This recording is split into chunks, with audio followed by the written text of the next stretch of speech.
این خانواده ها از هر زمان دیگری در ولایت هرات رنج بیشتری میکشند، چرا که موجودیت برف سنگین و نبود البسه گرم کننده و مواد غذایی از همه بیشتر اطفالشان را به مرگ تهدید میکند.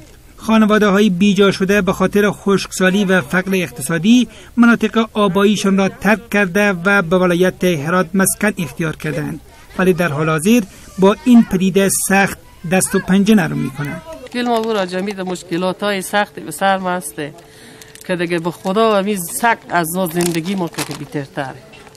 بفهمید یک زن مشکلات دارن که خداوند تعالی میکنه. از مشکلات دیگه هیچی نه.